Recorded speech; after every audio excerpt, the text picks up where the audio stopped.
Welcome to genesis tutorial. आज के lecture में हम बात करने वाले हैं Hess's law of constant heat summation. आगे बढ़ने से पहले मैं आप लोगों को रिमाइंड कराना चाहता हूं, अगर आपने अभी तक हमारा यूट्यूब चैनल सब्सक्राइब नहीं किया है तो please subscribe it and press bell icon and with all notification.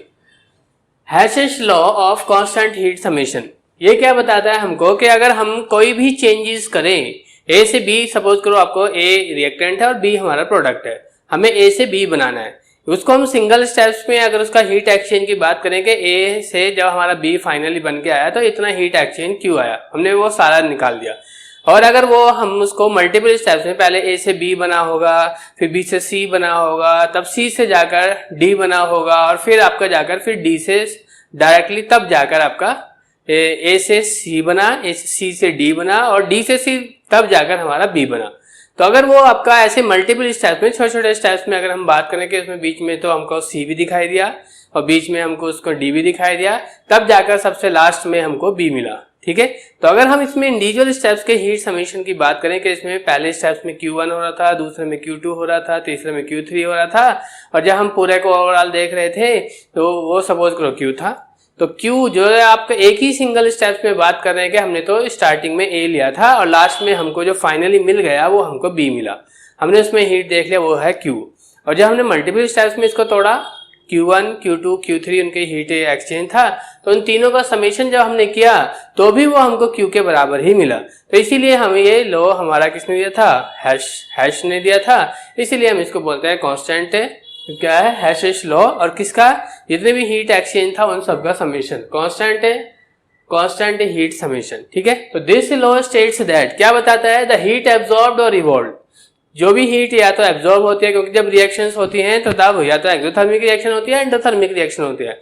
एक्सो हो रही है तो हीट इवॉल्व हो रहा है और एंडोथर्मिक रिएक्शन हो रहा है, हीट एब्जॉर्ब हो रहा है। ठीक है, द हीट एब्जॉर्ब्ड और evolved in A given chemical equation is the same whether the process occurs in one step और several steps। या तो प्रोसेस एक सिंगल स्टेप्स में हो रहा है तो भी, या मल्टीपल स्टेप्स में जब हो रहा है तो भी, उनका हीट जो आपका आएगा वो दोनों के केस में आपका अलग अलग स्टेप्स में कर रहे हो तब भी, या सिंगल स्टेप्स में बात कर रहे हैं तब भी वो हमको सेम मिलता है। ठीक है, द केमिकल इक्वेशन, जो आप अलग अलग स्टेप्स में तुमने हीट निकाला उन सबकी केमिकल इक्वेशन का जो भी आपका हीट आया था उन सब का जवाब जो ऑर्डिनरी हमारा अलजेब्रिक होता है, सम होता है, हम उसको करते हैं तो उससे हमें ओवरऑल चेंजेस मिल जाते हैं।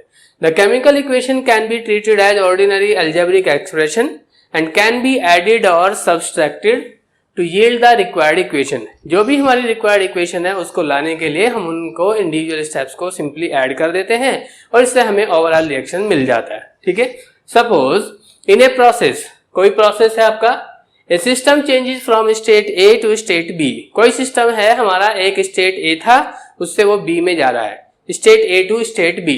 ठीक है, और in one step and the heat exchange in this is Q। Heat जो एक्सचेंज हुआ है उसमें Q हुआ है। अब हम वही सिस्टम ले रहे हैं लेकिन इस बार हम उसको तीन अलग अलग स्टेप्स में कंप्लीट कर रहे हैं। Now the same system changes from state A to state B in 3 steps involving a change from, पहले ए से सी बन रहा है, A to C comma, C to D comma and finally from D to B. तो last में फिर से वही आया है, बी आया। पहले भी ए से सीधा बी बन रहा था, अब ए से सी बन रहा है, सी से डी बन रहा है और डी से बी बन रहा है। तो लास्ट में अभी भी बी आ रहा है, पहले भी बी आ रहा था। If Q1, Q2 and Q3 are heat exchange, अगर इन सभी स्टेप्स में हमारा हीट एक्सचेंज आपका कितना है, Q1 है, Q2 है एंड Q3 है, तो तब if Q1, Q2 and Q3 are heat exchange in first step, जो पहला स्टेप था वो in first step comma second step and third step respectively.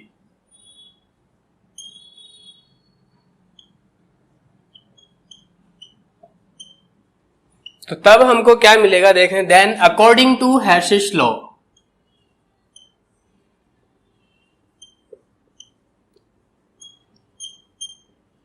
Hess's law के अकॉर्डिंग जो सिंगल स्टेप्स का हीट एक्सचेंज आया था Q, इंडिविजुअल जो तीन अपने अलग अलग स्टेप्स निकाले हैं उनमें Q1 है, एक का Q2 है और एक Q3 है, इन तीनों के हीट एक्सचेंज के बराबर आएगा। रिएक्शन हमने क्या पढ़ा था, A से B बना था, इस सिंगल स्टेप्स में हीट एक्सचेंज Q हुआ था। A से फिर अब जब हमने इसको मल्टीपल स्टेप्स में हम इसको ब्रेक कर रहे हैं, A से C बन रहा है, C से D बन रहा है और D से हमारा B बन रहा है। A से C में हमने कहा कि कितना है हीट एक्सचेंज हो रहा है Q1, C से D में कितना हो रहा है Q2 और D से B में हमारा Q3। तो Q1 plus Q2 plus Q3 का वैल्यू जो सिंगल स्टेप्स में हीट एक्सचेंज था Q, उसके इक्वल आएगा। ठीक है, अब आते हैं हम, अगर हम किसी न्यूमेरिकल इक्वेशंस को रिवर्स कर दें तो तब क्या होगा। उस वाले केसेस में क्या होता है, हीट का जो मैग्नीट्यूड है वो तो हमारा सेम रहता है, बस उसका साइन चेंज हो जाता है। अगर पॉजिटिव वैल्यूज है तो नेगेटिव हो जाता है, नेगेटिव है तो पॉजिटिव वैल्यू हो जाता है। ठीक है,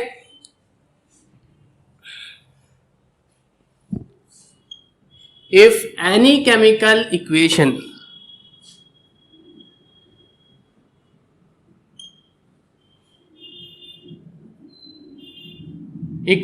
इज रिवर्स्ड, अगर हम किसी केमिकल इक्वेशन को रिवर्स कर देते हैं, देन हीट जो एक्सचेंज हुआ है, हीट एक्सचेंज चाहे वो एब्जॉर्ब हुआ है या इवॉल्व हुआ है, ठीक है ना, will remain same in magnitude, magnitude में वो हमारा सेम रहता है, सेम इन मैग्नीट्यूड, लेकिन उसका साइन चेंज हो जाता है, but its sign changes. For example, suppose करो हमने कहा A से B बन रहा है और इसके लिए हमारा जो डेल्टा H का वैल्यू है वो -Q है। इसका मीनिंग क्या हुआ कि ये हीट हमारा यहाँ पर रिलीज हो रहा है, A से B बनने में हीट रिलीज हो रहा है, Q amount of heat release हो रहा है। लेकिन अगर हम B to A करें तो तब क्या हो जाएगा, डेल्टा H का वैल्यू प्लस का Q आएगा। अब उतना ही अमाउंट ऑफ हीट हमारा क्या होगा, अब एब्जॉर्ब होगा। तो देखिए रिवर्स किया, मैग्नीट्यूड तो अभी भी उतना का उतना ही रहा ना, पर पहले माइनस का साइन था, अब प्लस का साइन हो जाएगा। उल्टा या ऐसा होता, अगर प्लस का साइन होता तो माइनस का साइन हो जाता। ओके, तो अब हम आते हैं एप्लीकेशन ऑफ हेसेस लॉ पर। हेसेस लॉ का जो पहला ये एप्लीकेशन क्या है, जनरली हम कुछ ऐसे सब्सटेंसेस होते हैं जिनकी हम डायरेक्टली एंथैल्पी ऑफ फॉर्मेशन नहीं निकाल पाते हैं अपने, हमारे पास जो कैलोरीमेट्रिक मेथड होते हैं उनसे, तो फिर हमें वहाँ पर सिंपल आपका जिन सब्सटेंसेस को हम निकाल सकते हैं कैलोरीमेट्रिक, फिर उनका हेल्प लेकर तब हम उस अननोन सब्सटेंस की हम कैलोरीमेट्रिक के लिए एंथैल्पी ऑफ फॉर्मेशन होता है वो हम निकाल पाते हैं। ठीक है, तो direct method, direct calorimetric method से तो हम नहीं निकाल पाते हैं, जैसे कि हमारा क्या हुआ, आपका मीथेन हो गया, कार्बन मोनोऑक्साइड हो गया, बेंजीन हो गया, तो डायरेक्ट आप कैलोरीमेट्रिक मेथड से इनका एंथैल्पी ऑफ फॉर्मेशन नहीं निकाल पाएंगे। बाकी और अदर सब्सटेंसेस का जिनका निकाल सकते हैं उनका हेल्प लीजिए, किसमें कार्बन यूज हो रहा है, किसमें ऑक्सीजन यूज हो रहा है, कार्बन ऑक्सीजन से CO2 बनेगा, उसका तो एंथैल्पी ऑफ फॉर्मेशन हम निकाल लेंगे। तो सेम ऐसे ही आपका क्या, तो ये सब्सटेंसेस उनकी हेल्प से कैसे बन सकते हैं उसका हमें यूज करना पड़ेगा। ठीक है ना, तो अभी हम आते हैं कि पहला एप्लीकेशन है determination of enthalpy of formation of substances which can not be measured experimentally, जिनकी एंथैल्पी ऑफ फॉर्मेशन हम एक्सपेरिमेंटली मतलब कैलोरीमेट्रिक मेथड लाइक, ठीक है, ऐसे मेथड से हम उनको निकाल सकते हैं। लेकिन इनका जिनका नहीं निकाल सकते हैं उसको हम हेसेस लॉ का यूज करके तब निकाल पाएंगे। तो there are a large number of compound such as methane, carbon monoxide, benzene etcetera which cannot be synthesized directly from their elements. Therefore, their enthalpies of formation cannot be determined experimentally by calorimetric method. तो हम calorimetric method से तो उनको नहीं निकाल पाते हैं, फिर कैसे निकालेंगे, तो the enthalpy of formation of such substances can be determined by Hess's law. ठीक है, तो हेसेस लॉ से फिर हमें उनका निकालना पड़ेगा। जैसे कि हमें यहाँ पे कुछ डेटा दे रखा है, ये हमारा एक्सपेरिमेंटल डेटा है, हमने ये निकाला है enthalpy of formation of carbon monoxide. ये हमको किससे मिल जाएगा, ये हमको कैलोरीमेट्री मेथड से हम इसका एंथैल्पी ऑफ फॉर्मेशन निकाल सकते हैं, बॉम्ब कैलोरीमीटर का यूज कर सकते हैं उससे। ठीक है, तो उससे हमें डेल्टा H का डेटा मिल जाएगा, CO2 के फॉर्मेशन के लिए। वो कितना दिया हुआ है, delta HF equals to -393.5 kilo joule. ठीक है। दूसरा हमें डेटा दिया है कि कार्बन मोनोऑक्साइड को भी हम कंबशन कराकर CO2 में कन्वर्ट कर सकते हैं। इससे हमें क्या मिल जाएगा, डेल्टा HF कितना है, -283 किलो जूल। लेकिन हम निकालना चाहते हैं कार्बन मोनोऑक्साइड का एंथैल्पी ऑफ फॉर्मेशन। तो हमें क्या करना पड़ेगा, हमें तो कार्बन मोनोऑक्साइड के लिए जो इक्वेशंस आएगी वो आएगी हमारी इसके फॉर्मेशन के लिए कार्बन सॉलिड। इसका इनकम्प्लीट जब कंबशन होता है तो तब हमारी कार्बन मोनोऑक्साइड गैस बनता है और इसके लिए हमको डेल्टा H चाहिए। ये वाला इक्वेशन हमको कैसे मिल सकता है, ये हमारी इक्वेशन 1 है, ये इक्वेशन 2 है। ये वाला इक्वेशन लाने के लिए हमें ये वाला सेकंड 2 है, इक्वेशन नंबर 2, इसको रिवर्स करना पड़ेगा। इसको रिवर्स करें, अभी हमने पीछे भी पढ़ा था क्या, अगर हम किसी भी इक्वेशन को, केमिकल इक्वेशन को रिवर्स करते हैं तो डेल्टा H का वैल्यू क्या रहता है, मैग्नीट्यूड में तो सेम रहता है पर उसका साइन चेंज हो जाता है। तो मैं इसका अभी क्या कर देता हूं, इक्वेशन 2 को रिवर्स कर देता हूं। तो ये हो जाएगा आपका कि क्या, CO2 gas arrow CO gas plus half O2। अब मैं इसके लिए डेल्टा H लिख देता हूं, delta H equals to +283 kilo joule. ये दूसरा, फर्स्ट वाली इक्वेशन को एज इट इज रख देते हैं ताकि हमको ये वाला कार्बन सॉलिड लेफ्ट में मिल जाए। तो पहली इक्वेशन को एज इट इज लिखा, C solid O2 gas arrow CO2 gas. तो इसके लिए डेल्टा H भी एज इट इज रख देते हैं, -393.5 किलो जूल।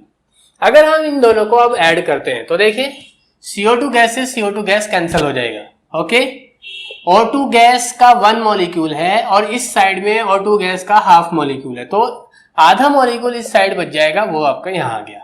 कार्बन सॉलिड बचा इधर से, ये आ गया। CO गैस बचा इधर से, ये आ गया। और डेल्टा H का डेटा क्या आएगा, एक डेटा प्लस का है और ये वाला डेटा माइनस का, और माइनस वाला डेल्टा हमारा ज्यादा आ रहा है। उसके लिए डेल्टा H का वैल्यू क्या आएगा, delta H equals to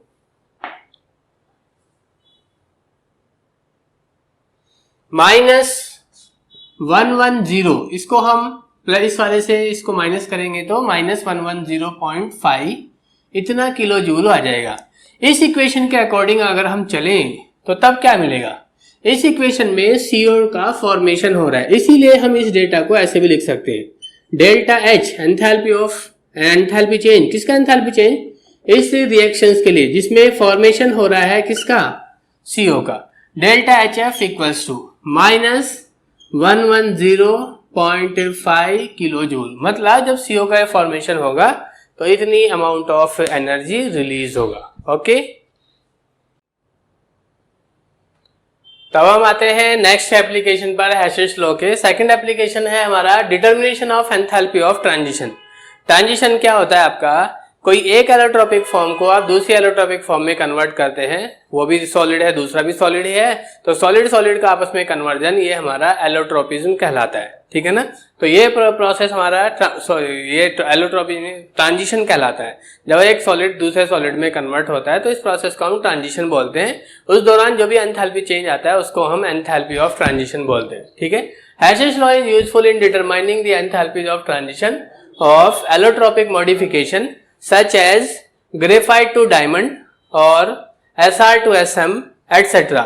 For example, पहला वाला हमने डेटा दिया हुआ है, ये एक्सपेरिमेंटल डेटा है, carbon graphite plus O2 arrow CO2 gas, delta H naught F standard enthalpy change जो है उसका फॉर्मेशन ऑफ एंथैल्पी चेंज, तो ये कितना है, -393.5 किलो जूल है। दूसरे वाले के लिए हमें क्या डेटा दिया है, carbon diamond plus O2 gas arrow CO2 gas, delta H naught F equals to -395.4 kilo. दोनों ही आपका क्या है, कंबशन का डेटा है, और कंबशन हमारी एक्सोथर्मिक प्रोसेस है, तो इसलिए हमारा क्या हो गया, ये नेगेटिव में आ गया।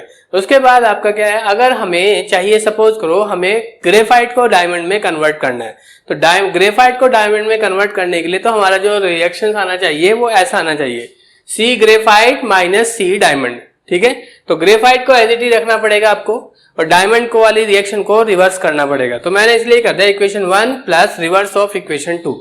इक्वेशन 1 को तो एज इट इज लिखा, इक्वेशन 2 को जब हम रिवर्स करेंगे CO2 लेफ्ट में आ जाएगा, C डायमंड प्लस O2 वो हमारा राइट में आ जाएगा। और जब भी हमने कहा था कि डेल्टा H के किसी रिएक्शन को रिवर्स करते हैं तो डेल्टा H का डेटा जो है वो सेम रहता है मैग्नीट्यूड में, पर उसका साइन चेंज हो जाता है। तो यहाँ पर माइनस था तो यहाँ पर हमने इसको प्लस कर दिया, प्लस 395.4 किलो जूल। अब हम इन दोनों को ऐड करते हैं तो O2 से तो O2 कैंसिल हो जाएगा। इसमें O2 लेफ्ट में है, इधर राइट में है, कैंसिल। इसमें CO2 लेफ्ट में है, इसमें CO2 राइट में, ये कैंसिल।